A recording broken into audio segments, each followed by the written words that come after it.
I've got a call in from a good friend, Nate, and he is the marketing manager at Stevens Pass, and he just does a lot of cool stuff over there. So I'm really excited to hear about what he's got going on. So we'll patch him through right now.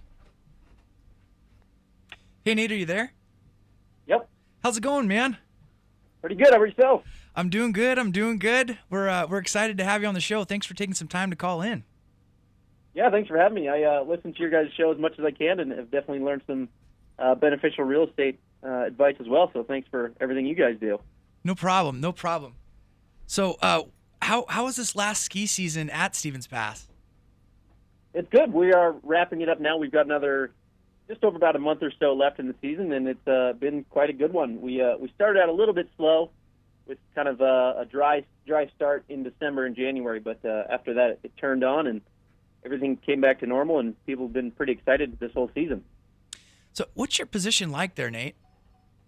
I'm in the marketing department here, as you mentioned earlier. So we handle obviously everything marketing related, from putting out all the ads you see in the fall during our big Seasons Pass sale pushes to all the on-hill events throughout the season, which we rack up about 30 different events of many varieties throughout the season, and then handle obviously all the visuals that we put out into the world. And skiing and snowboarding is a very visual sport, so people like to see all that kind of stuff and handle all sorts of stuff.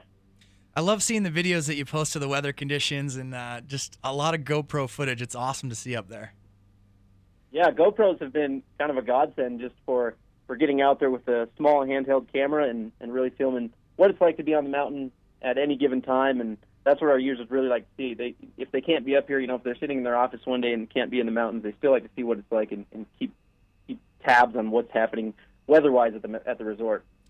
Nate, what's kind of the difference between Stevens Pass and some other resorts out there? Well, with our location, we're fortunate enough to be in the Cascades here. So all the resorts in Washington kind of benefit from the maritime snowpack that comes in from the Pacific.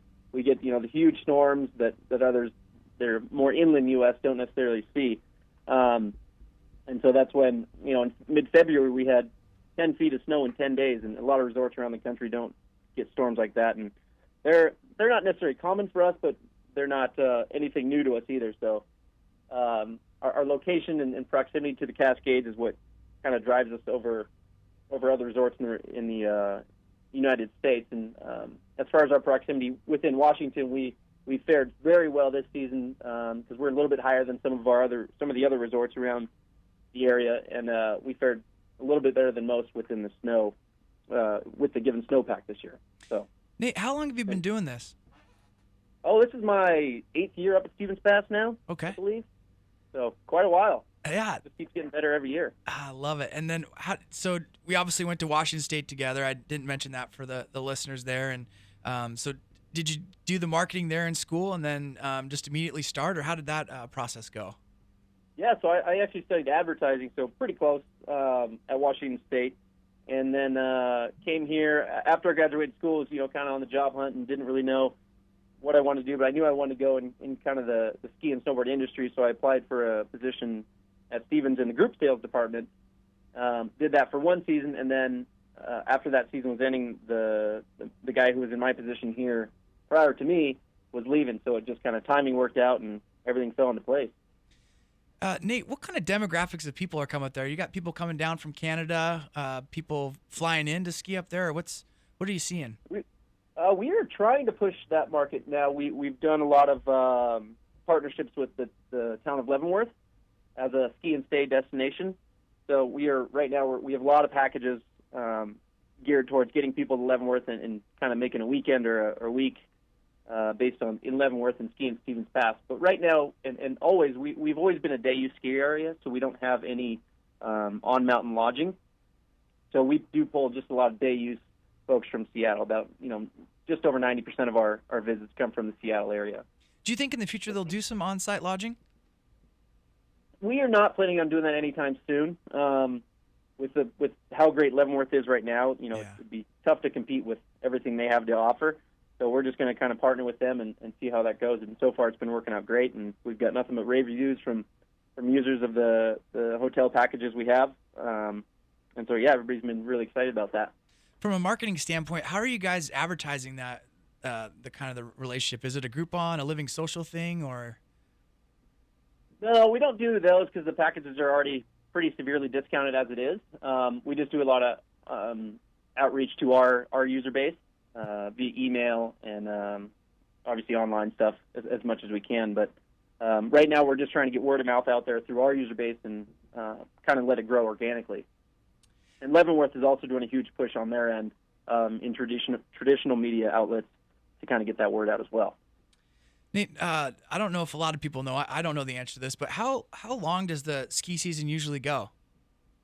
It's about 6 months, typically starting in either mid to late November, early December, and running through mid-April to early May. So it just depends on the snowpack and how people are interested, how interested people are in skiing come this time of the year. A lot of times, once the nice sunny days hit in Seattle in the springtime, it's people's minds start switching gears to boating, to fishing, to other outdoor activities, not necessarily snow related. So we try to hold on as long as we can, but once the interest falls off, that's when we kind of shut down shop. What's it like when the snow melts and you're still up there? Is it just going full board prepping for the next season? Yep. Yeah. As soon as we close up shop here, we'll take a little. Things definitely slow down come summertime, but we also have summer mountain biking here as well. So as soon as the winter shuts down, our cats get on the hill and push all the snow out of the way for the bike trails and let those melt out, and then we're just full on promoting bike season. And then also at the same time prepping for the next winter season as well. Obviously, that's the bulk of our business, so there's a lot more planning that goes on with the winter stuff than the summer stuff. So the springtime, there's some event. Can you tell us a little bit about that?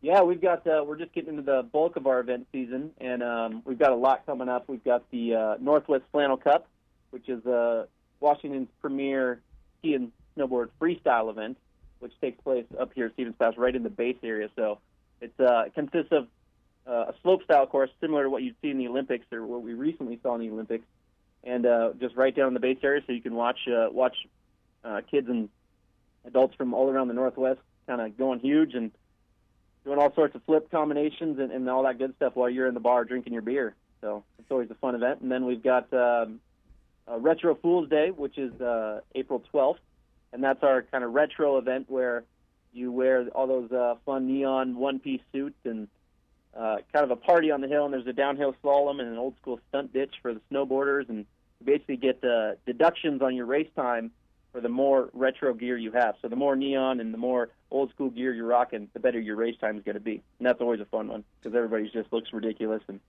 it's just kind of a wacky day.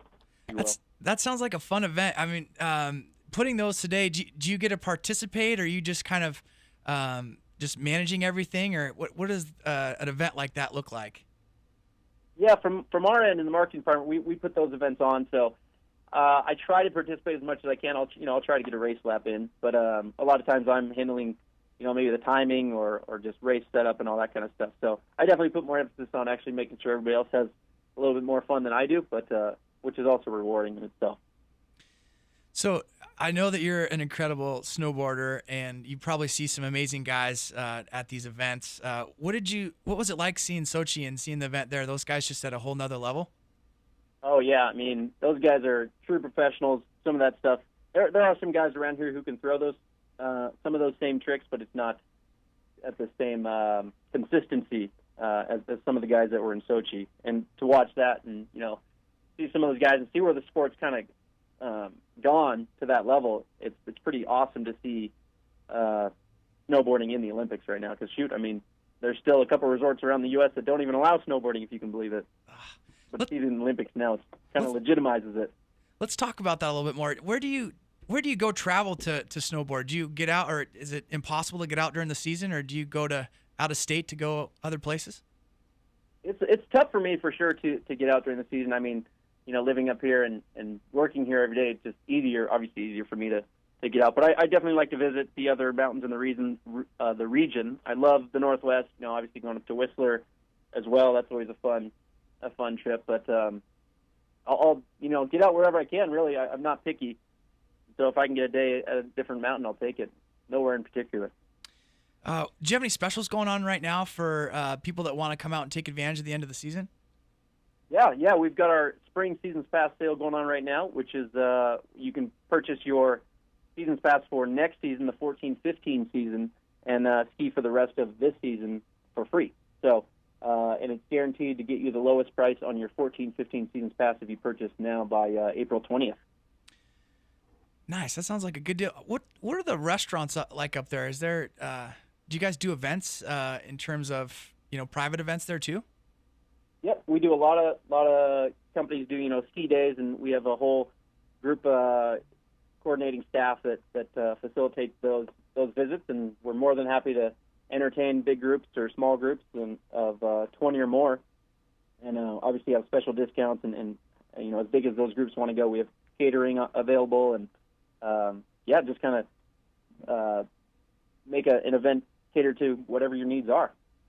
Nice. So what's Nate? I know you guys have a little one on the way. What's the future bring for you at the mountain there?